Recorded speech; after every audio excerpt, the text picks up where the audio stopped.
My Debbie was about love songs, kisses and smiles. Oh, yeah.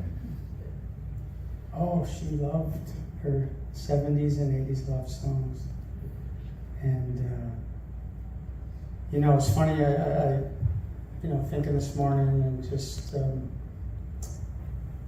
trying to remember some things to talk about. It's sort of a clouded mind, and just trying to ask the Lord to sort of renew my mind. Our love story was amazing. Yeah. It was. And, 3 beautiful children. And I'm going to talk about some different things and have some fun and laugh. But she loved me to sing to her, believe it or not. And, right up until the last few days before she passed away, I sat at my keyboard and I would just sing, and she just would smile. And we would talk to each other, and I would say, I love you, Deb Heidt. She would say, I love you more, Christopher Heidt. And I'd give her a kiss. But I'll come back to some more things like that in a minute, guys. I just want to. I've been so blessed. 45 years. Yeah, 45. 45 years. I want you to think about this for a second. My dear friend Lori sent me a message this morning asking me about, do you remember when you were 14? Because her granddaughter's having a party. And September 10th, 1978. That's the first day I met Debbie. Mom and Dad and Paul and Jeff and Kimmy had moved into town, but I spent an extra couple weeks in Elmer working tobacco harvest. And to finish up the season there, I missed the first few days of school and came in, and of course, my dad telling me all about different people in the church and the Frere girls and everybody else, But 2 weeks earlier, I turned 14. 2 weeks earlier, I turned 14. 14. Not a lot of electricity flowing to the attic in Mark Height's building. He was 14. He was about hockey. And she walked into church that day, and of course, wow. I mean, when I'm 14, she was almost 16. And she always tells a story about how that day she walked up the back stairs of the church at the Old Wings of Faith. And she said, thank you, God, that's going to be my husband. He's the one. I just turned 14. I didn't know how to spell the word one. She knew. And for 45 years, of which 38 we were married, we just celebrated our 30th anniversary, July the 13th. And it was a special, special day. But she knew, she said. She knew. God told her that I was the one. And, I got to talk about one of the things that made me love her so much is the first time I saw her, she just had a game face on. She had that smile, that game face on. And she woke up every morning with that game face on. I loved it. I loved it. She woke up in the morning, no matter how rough of a day or a night or whatever we dealt with, that game face did not change until the day she passed away. She fought thousands upon thousands of battles with this stupid disease. Never complained, never told you that anything was wrong. She just battled. And, at the end, she just laid down her sword as a warrior and said, it's over. it's time for me to go to heaven with my babies, and that I haven't seen yet. And we talked about that the last couple of days, and just she was tough. I mean, how many people do you know that greet you this way? Hi, I'm Debbie Heidt. Can I punch you? My best buddy Mike Hodgins here, he got a story about doing this with Debbie, and she whacked him in the nose, bloody nose, loosened his tooth. He looked over at me, hi man, I'm like, that was my Debbie. That was her firecracker,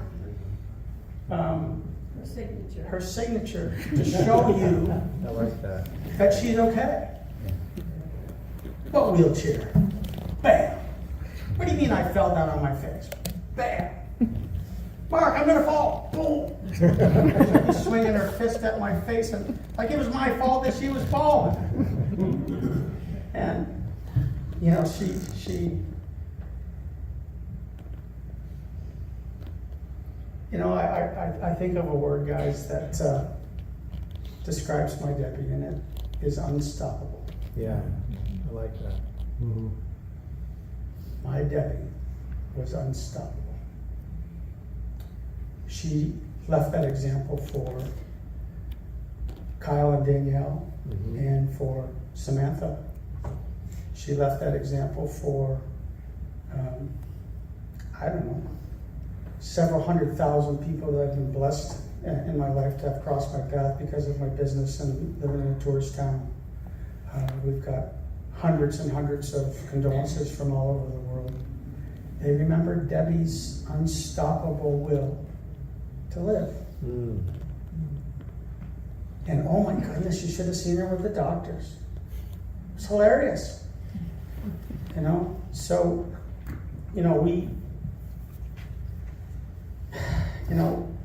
in 2017, you guys, I'm going to jump ahead. Well, let me back up a little bit, okay? I asked her to marry me when I was 20 years old. Big afro.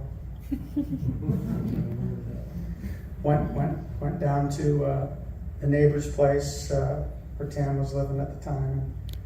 I said, come on, I got to talk to your sister. And she had no idea, I talked to Dad Ferreira. He was funny. Hey Dad, do I have your permission to marry your daughter? Well, Mark, if you think she's the right one. Dad, yes or no? Yes, you do. And we had an incredible,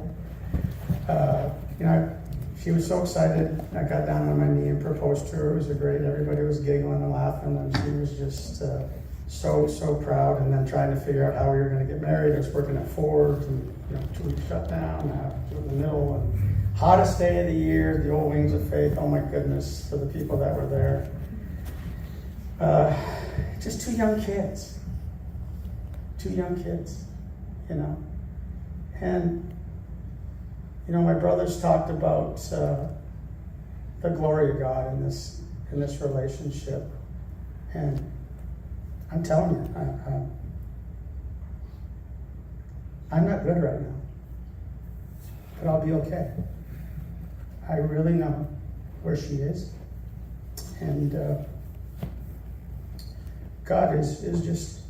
I'll tell you a couple stories here in a few minutes, but that I think back of how he was in every detail. And I'm so blessed, you guys, to have, I'm going to read you the most incredible definition of what love is in a minute.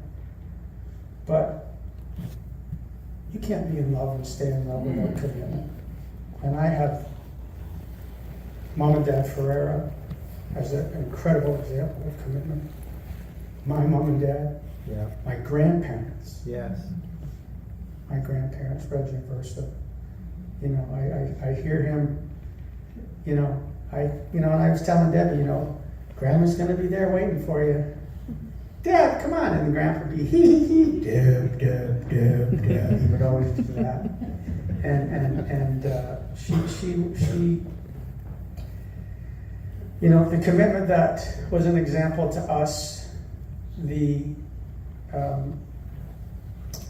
sports that I've been blessed to play, from hockey to martial arts to scheme, the people in my life. I talked about it last week at the Celebration of Life in Tahoe. The group of people that God brought into my life that just, I always felt they were committed to me. I was such an example of having wonderful people like you who committed to the Heidt family, the Ferrer family, and then when we became one, you committed to us. And that, commitment to me, my description of commitment for Debbie is you're either up or getting up, you're never down. Mm-hmm. She fell thousands of times. And because of her MS, her arms didn't work. Okay? So guess what hit the ground first? Her face. Back of her head. She smiled. That was a good one. She just was committed in a way to get up and keep getting up. Non-stop. Such an example to my children, such an example to the thousands of people from around the world that came across her path. And even with the doctors, like, Deb, things aren't good, blah, blah, blah, it's the disease has progressed, there's this and that. She would go, I got 5 more decades with a game face on. And the doctors were like, okay. And I would just, honey, you keep fighting as hard as you can. And she did. So I want to just tell a story, guys. In 2017, we tried to do the medical care the American way, and with the special medicines and stuff like that they said were going to be beneficial to Debbie in this disease. It took my house, it took my cars, it took pretty much everything that I owned. And she was not very good back then. And I moved her to Mexico, and she was going to die there with me. Our love affair was going to end on the beach. We had plans to build this cool little wheelchair with plastic. We lived right on the beach in Mexico, and it was going to end that way. So, funny story is, I don't speak Spanish. Debbie doesn't speak Spanish. We've never been to Mexico. I just got a place on the beach, a couple hours south of San Diego. And she was a stubborn thing. She would say, take me to Walmart. So we got to Mexico, and she says, take me to Walmart. I go, well, there's one by the house. No, I want a different Walmart, because they're different. So I'm like, oh, brother. So we were sort of scrapping, because we were there for 3 days, and I didn't know how to speak Spanish. And we went into this Walmart in town. I gave in and took her in there, and she was having a temper tantrum, which was part of the MS. She was so mad because everything was in Spanish. And I'm like, Dad, we're in Mexico. But how am I supposed to know what to buy? So I'm like, oh, I was so frustrated. And she says, well, I got to go to the bathroom. So I said, well, you walk there yourself. And she had her wheelchair and sort of got there. And I'm sitting there in the produce department in Ensenada, Mexico. Don't know anybody. Don't speak Spanish. Chirping at God. What in the heck are we doing here? Why are we here? This is ridiculous. I can't do this. Excuse me, sir. I like your Canada shirt. I'm like, yeah, okay. Are you from Canada too? Oh yeah, I'm from Canada. I'm from Ontario. It wasn't very nice. Oh, I'm from Saskatchewan. I'm like, oh, okay, well, I'm from Ontario. She said, no, but I grew up in Ontario. And I'm like, okay, what part of Ontario did you grow up? Oh, you wouldn't know. I'm like, lady, will you just tell me where you're from? Played hockey all over Ontario. I know it. Well, it's a little town called Elmer.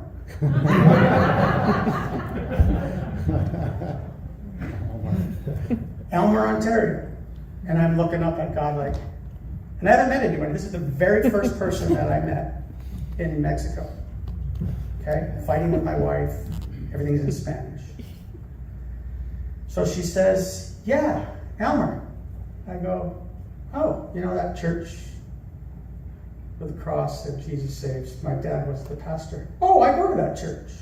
Do you know this person, this person, this person, and this person? I'm like, Yeah. And happens to be, her name was Robin, she was a missionary down there.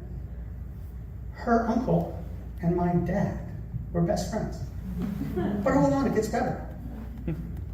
Okay? I'm like, this is crazy. So up walks Debbie. Who's this? I'm like, she says, I'm Robin. And she says, oh, Debbie, are you from Elmer? And Debbie's like, oh, I'm from a little town near Petrolia, Ontario, called Brigden. And Robin goes, Petrolia? My best friend is from Petrolia. Okay? And then she says to Debbie, do you know? And I'm like, poor Deb, she doesn't remember much because of all the seizures and MS. But do you happen to know Donna Hannon? Bridesmaid for Debbie's sister. Maid of honor. Maid of honor, I'm sorry. Maid of honor, my mistake. That's how God has worked in our life. That's how God has worked. I can tell you 1,000 stories. And I was there for her to die. I was tired of her suffering. It was ripping my heart out to watch that. And God kept sending people. Hey, you should take your wife to see this Dr. Hina. I'm done with doctors, you know. So after the 10th time, finally I said, okay, I'll go see this guy.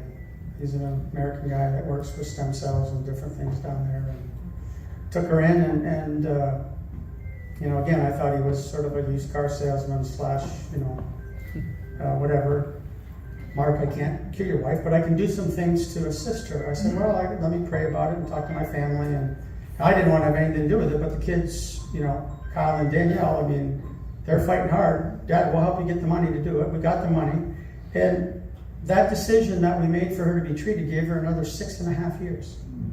She was able to see my daughter Danielle get married. Our first grandbaby, Billy Rose, who I'm going to sing a song for in a second, be born. And her sisters and mom came out and visited a couple of times when we were in Vegas. And they were able to come and also be with us at my son Kyle's wedding, who he just got married at the end of April. So it's just an amazing story, you guys. And I have hundreds of stories where God showed up. And most likely, for those of you that know me, I probably was chirping a little, you know, hockey guys they're bilingual, they speak English and profanity, as the great Bobby Orr said. I wouldn't be surprised if I wasn't screaming at God, wondering what the heck's going on, and he probably hit the mute button like he did, and he sent some things around, because he wanted our love story to succeed. So, I'm going to read this to you. And this to me is the best definition of love that I've ever heard in my life. And I hope it blesses you. It says, what is love? Love is not a feeling, it's a decision. It's not something you experience, it's something you choose to do. It's not an emotion, it's an ability. It's not something that happens to you, it's something you nurture, orchestrate, and develop. Love is a deliberate and determined act of the will. There is nothing idle or passive about it. It doesn't wane or fail when life gets tough. It only grows stronger and more resolved. It's the bond that keeps your relationship from drifting when every storm in the ocean is raging to tear you apart. It's the one thing you can depend on all of life. It's the one thing you can depend on when all of life seems bent on getting you down. Love, true love, the way God intended it to be, defined as the most sacred and dominant force in the universe. That's the love my Debbie and I had. That's the love that we had. And again, you know, we were young kids. We stood before God at 20 and 21, made a commitment in front of our families, made a commitment in front of God and our friends, and we worked. And I'm not preaching, I'm just trying to say our story, guys. It was tough. But together we did it. Mhm. and we committed to each other, and you know, it's, what in life that's not worthwhile is, or what in life, I mean, I'm gonna say this way, everything in life that's worthwhile is an uphill climb. Mhm. We just tried to move an inch every day together. And she was so inspirational to me and to so many people. She left a legacy. You know, I had, I don't know, close to 150 or 200 people last weekend from where we lived in Lake Tahoe come out to help celebrate her. And she just, the stories, the inspiration, it was amazing. So, Steve, maybe if you can put Billy Rose up there for me. I don't know if, I'll try here. So this is love. So this is love. So this is what makes life divine. I'm all aglow, and now I know the key to all heaven is mine. My heart has wings, and I can fly. I'll touch every star in the sky. This is the miracle that I've been dreaming of. It's Billy Rose, it's Billy Rose. So this is love. That's our first grandbaby. That's Billy Rose. She was able to spend about 15 months with Billy Rose. And I'm so blessed my daughter Danielle would call me all the time on video chat and have little Billy in there. And, you know, even though I'm 59 now, the electricity still doesn't go to the attic all the time. But I have fun with Billy Rose. And Debbie and I would have this little competition, you know, Billy, Billy, Billy, Billy, Billy, it's Papa. And she'd go, Billy, Billy, Billy, Billy, Billy, it's Nana. So, Monday night, she wasn't good. August the 7th.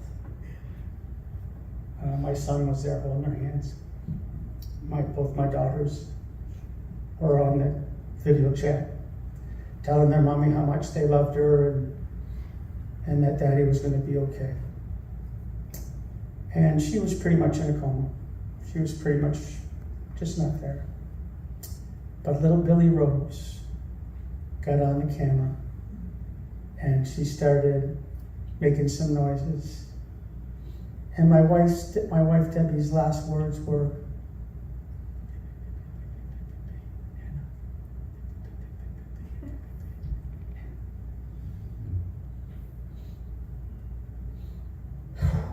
that was tough. Having her call up to her grandbaby. And like I said, she tried to sit up. It was just, her fight was awesome. And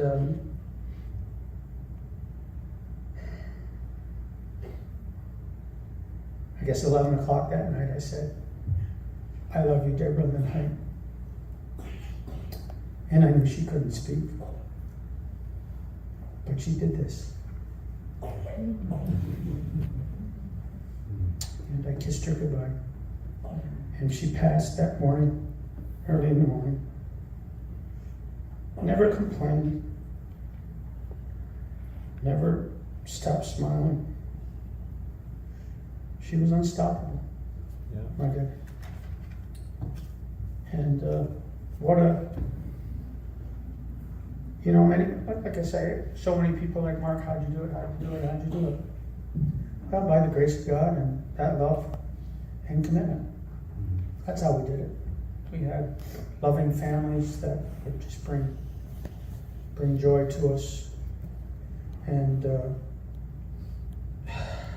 you know, I mean, I can't thank the fur family enough. 45 years ago, this donkey 14-year-old hockey player who just was in awe of their beautiful brother, or their beautiful sister, the brothers, the sisters, mom and dad. I'm sure it wasn't always easy putting up with me, but I'm blessed. I'm so blessed to be a part of their family. And you know, guys, her love for me, this has been the hardest thing for me to deal with here this last month. Because, you know, you go through pictures, and please, I hope you get a chance to see some of these. She was stunning. She was stunning. Why me? Why me? And everybody says, oh, Mark, you're a nice guy, got the dog, God, stuff like this. And I understand all that. But it's been sort of me trying to figure that out a little bit lately. Like, why? You know, and you know, there's just, I don't really know, you guys, if I can describe in words the love that she had for me.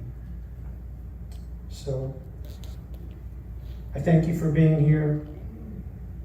I'm going to ask you all to do me a favor. I'm going to sing one more song. And, you know, a lot of times people raise a toast. And by all means, if you are with your friends and family today, you want to raise a toast to my wife, I would be more than honored for that. But I'm going to do things a little different today. I'm going to ask you to do a toast a little different way. I'm going to have you stand up, and at the end of my song, I'm going to ask you to blow a kiss and chase it with a smile to heaven. So if you would do that for me, please stand up. And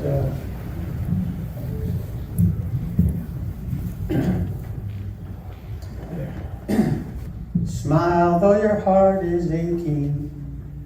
Smile even though it's breaking. When there are clouds in the sky, you'll get by if you smile through your tears and sorrow. Smile, maybe tomorrow you'll see the sun come shining through for you. Put on your face of gladness, hide every trace of sadness. Although a tear may be ever so near, that's the time you must keep on trying.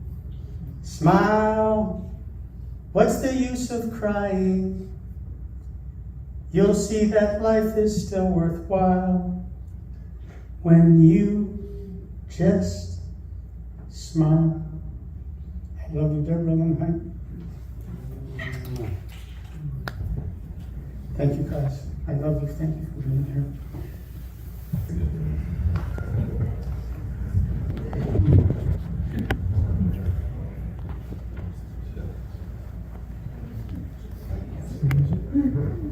Tell me, what does it look like in heaven? Is it peaceful? Is it free? They say. Does the sun shine bright forever? Have your fears and your pain gone away? 'Cause here on earth it feels like everything good is missing since you left.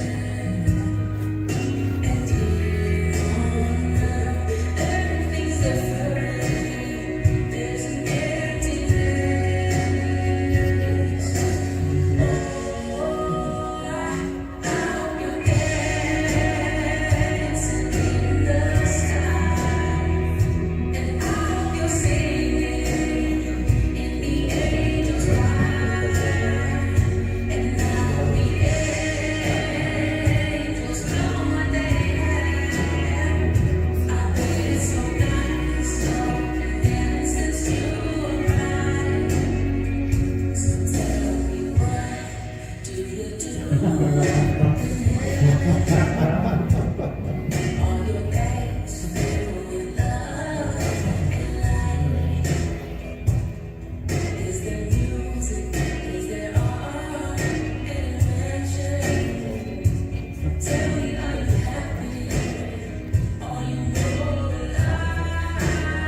waiting for it.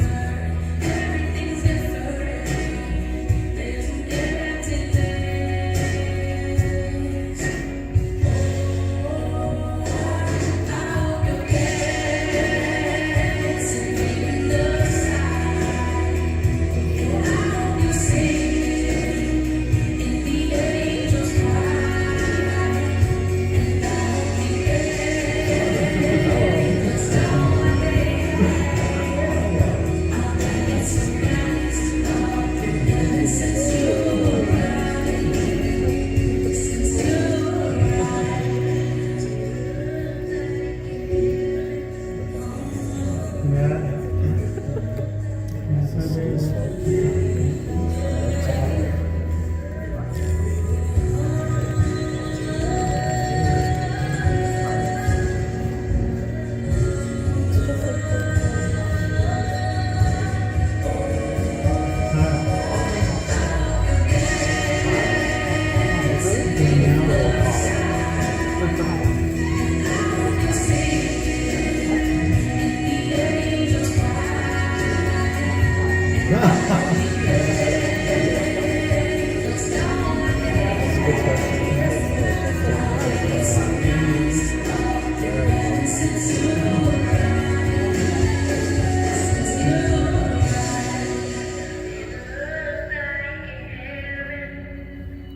Let's see. is